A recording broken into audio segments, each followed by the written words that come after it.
वारलीमध्ये आपल्याला सुरुवातीला basic circle, triangle म्हणजे त्रिकोण आणि लाईन्स यांचा यूज करायचा आहे। डोकं दाखवण्यासाठी आपल्याला सर्कल काढायचा आहे, त्याला जोडण्यासाठी मान ही रेषेने दाखवायची आहे आणि ट्रायंगल म्हणजे त्रिकोण आणि आपल्याला बॉडीचा वरचा पार्ट आणि खालचा पार्ट हे दोन्ही दाखवायचे आहेत।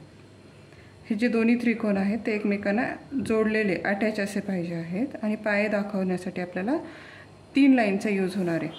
ही फर्स्ट लाईन, ही सेकंड लाईन आणि पंजासाठी थर्ड लाईन। हा आपला सपोज गुडघा असणार आहे बेंड, की आपल्याला पायाची डायरेक्शन कोणत्या दिशेने आहे ते दर्शवण्यासाठी।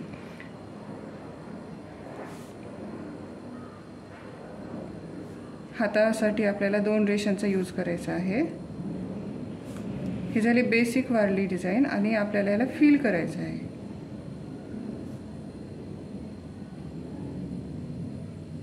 आणि स्त्री दाखवण्यासाठी आपल्याला असंच परत सर्कल काढायचा आहे, मान काढायची आहे आणि स्त्रीसाठी आपल्याला केसांचा बन दाखवायचा आहे।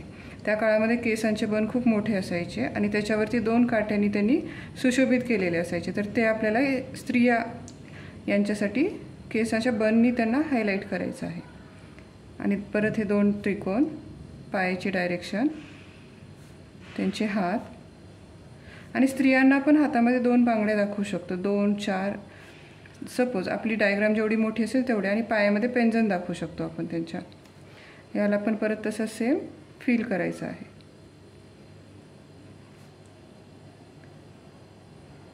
छोट्या मुलांसाठी आपण छोटीशी फिगर काढणार आहोत, सेम जसं आपण पुरुष काढलास त्याच पद्धतीने आपल्याला छोटे मुलं काढायचे आहेत। आणि छोट्याशा मुलीसाठी आपण तिला 2 वेण्या दाखवणार आहोत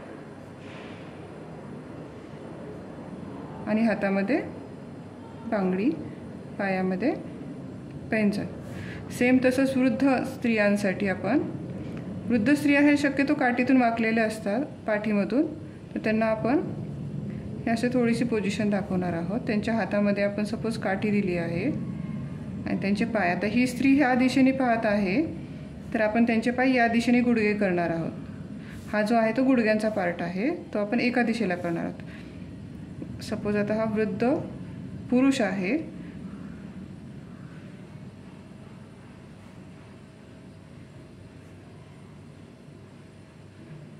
तो त्या दिशेने पाहत आहे, याच्याही हातामध्ये काठी आहे। हे फील करायचं आहे आपल्याला।